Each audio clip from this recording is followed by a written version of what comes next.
नमस्ते, I am Mamta Dikshit. Welcome to my YouTube channel. आज मैं ये वीडियो उन दादी दादा के लिए, उन नानी नाना के लिए और उन माता पिता मम्मी पापा के लिए लेकर उपस्थित हुई हूँ जिनके घर में छोटे छोटे बच्चे हैं, जो अपने बच्चों में को सुरक्षा प्रदान करना चाहते हैं, उन्हें ऊपर उठता हुआ देखना चाहते हैं और वो इस सृष्टि का सबसे डेलिकेट पार्ट है। हमारे जीवन का सबसे प्यारा फेज। हम अपना बचपन देखते हैं उन बच्चों में, तो उनकी सुरक्षा बहुत ज़रूरी है। उनकी ग्रोथ, उनकी उन्नति, उनको कामयाब देखना, यही हमारा लक्ष्य होता है। तो आज मैं स्टार्ट करती हूँ, धीरे धीरे मैं और भी वीडियोस दूंगी उन बच्चों के लिए जो इस समर्स में आप करा सकते हैं। वैकेशन तो चल ही रही है खैर लॉकडाउन की वजह से, लेकिन और अच्छी तरह से आप अभी पूरे दिन अभी ऑनलाइन जो होमवर्क मिल रहा था वो भी शायद कम मिल रहा होगा, तो उसको देखते हुए आप प्राणायाम, योगा और प्लस फूड पर बहुत ज़्यादा ध्यान देंगे बच्चों के, क्योंकि अन्न जो हमारा फूड है वो बहुत ज़रूरी है। क्योंकि उस फूड से, उस अन्न से हमारा एक एक कण बनता है, एक एक पार्टिकल हमारा उस अन्न से बन रहा है। भोजन कैसे पक रहा है, भोजन कैसे खाया जा रहा है, उस एक एक कण का हमारे विचारों पे, हमारे थॉट्स पे और हमारे बॉडी की शक्ति पे, स्टैमिना पे, एनर्जी पे बहुत कुछ डिपेंड करता है कि हम कैसा खा रहे हैं। तो बच्चों को कैसा खिलाएं? देखो, मैं अभी बता दूंगी कि आप बच्चों को ये प्राणायाम कराओ, ये योगा कराओ, है ना, मेडिटेशन कराओ, उनका मन ही नहीं करेगा। क्यों मन नहीं करेगा? सबसे पहले हमें ध्यान देने की ज़रूरत है कि उनका भोजन कैसा है। जैसे जैसे उनका भोजन सात्विक होता जाएगा, उनका मन इन क्रियाओं में लगता चला जाएगा। तो भोजन 3 प्रकार के होते हैं: सात्विक, राजसिक और तामसिक। तो सात्विक भोजन तो आप जानते हैं, फ्रेश फ्रूट्स हो गए, ग्रीन वेजिटेबल्स हो गई, फ्रेश फूड हुआ, हम फ्रिज में रखा कम से कम बच्चों को दें जब तक हमारी कोई मजबूरी ना हो। अदरवाइज आप फ्रिज में रखा हुआ भोजन बिल्कुल बच्चों को ना दें, ताज़ा बना कर दें।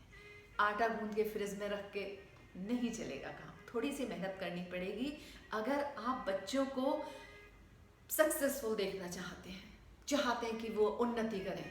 क्योंकि कंपटीशन बहुत ज़्यादा बढ़ गया है, बच्चों पे बहुत ज़्यादा स्ट्रेस है, डिप्रेस हो रहे हैं छोटे छोटे बच्चे, आंखों पे चश्मा चढ़ रहा है, डायबिटिक हो रहे हैं। वो क्यों? वो हमारे लाइफ स्टाइल की वजह से, हमारे भोजन की वजह से ऐसा हो रहा है। तो हम एज ए पेरेंट्स उनको अच्छा भोजन नहीं दे सकते, फ्रेश फूड, ताज़ा बना हुआ। ध्यान रखें, खाने का तो बहुत ही ज़्यादा ध्यान रखना है। तो हम जो सात्विक भोजन है वो सबसे अच्छा है ना। पुराना सड़ा हुआ प्रोसेस्ड जो फूड आते हैं डब्बा बंद, वो बिल्कुल नहीं देना बच्चों को। उसमें बहुत सारे प्रिजर्वेटिव्स डालते हैं, वो केमिकल्स होते हैं।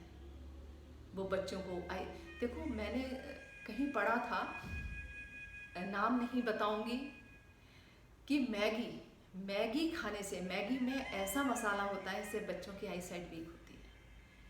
और मैंने कई एग्जाम्पल्स भी देखे हैं, जो बच्चे मैंने देखा था बहुत ज़्यादा मैगी खा रहे थे, उनको चश्मा चढ़ गया। तो प्लीज़ मैगी मत दीजिएगा। वीक में एक बार चलेगी, लेकिन नाश्ते में मैगी या 1-2 दिन छोड़ के मैगी मत दीजिए। वीक में 1 दिन पार्टी कर लीजिए बस, कि बच्चे चलो हफ्ते में 1 बार जंक खा लें, है ना। अगर उसमें भी रुक सकते हैं तो रोक लीजिए, बच्चे ही तो है ना। तो सात्विक। राजसिक भोजन में क्या आता है? हमारा तला हुआ, कचौड़ी, समोसे, पराठे, सारा रिच फूड किसमें आता है? राजसिक। उससे क्या होता है? हमें नींद बहुत आती है, आलस्य आता है। तो आप चाहते हैं कि आपका बच्चा आलसी बने, उसमें एनर्जी ना हो, इतना राजसिक भोजन खाइए कि आपकी एनर्जी बनी रहे। इतना नहीं कि खा के और आप फिर आपको नींद ही आई जा रही है ना। फिर आता है तामसिक। तामसिक में मैं ये नहीं बोलूँगी कि तामसिक भोजन नॉन वेज है, हालांकि मैं खुद प्योर वेजिटेरियन हूँ, और मैं ये भी नहीं कहती कि आप सब वेजिटेरियन बन जाओ, लेकिन फेवर में मैं वेजिटेरियन के ही हूँ, क्योंकि कई ऐसे देश हैं जहाँ पर ग्रीन वेजिटेबल्स, कई द्वीप महाद्वीप ऐसे हैं, वहाँ ग्रीन वेजिटेबल्स और ये सब कुछ है ही नहीं। तो वो अपने आप को सरवाइव करने के लिए क्या खाएं? फिर उनको यही सब खाना पड़ता है, नॉन वेज। तो उनका भी ध्यान रखना है कि वो सरवाइव कर जाए। तामसिक भोजन का अर्थ है सड़ा गला, प्रोसेस्ड, ऐसा नहीं खाना चाहिए, बदबूदार, है ना। जो भी खाएं अच्छा खाएं और फ्रेश खाएं, ठीक है। ये तो रहा भोजन की बात। भोजन हमें कैसे बनाना चाहिए या कैसे खाना चाहिए? देखो, जब हम भोजन बनाते हैं ना, तो हमारे मन में अच्छे विचार होने चाहिए।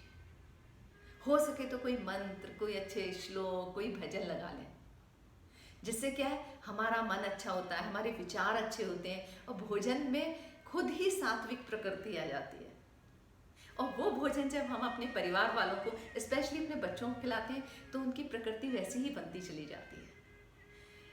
ये खाना बनाने वाले पे बहुत डिपेंड करता है कि भोजन जो खा रहा है उसके विचार कैसे बने। अगर आप अच्छे चाहते हैं मेरे बच्चे के अच्छे विचार बने, तो आप अच्छे विचारों के साथ ही भोजन बनाइए।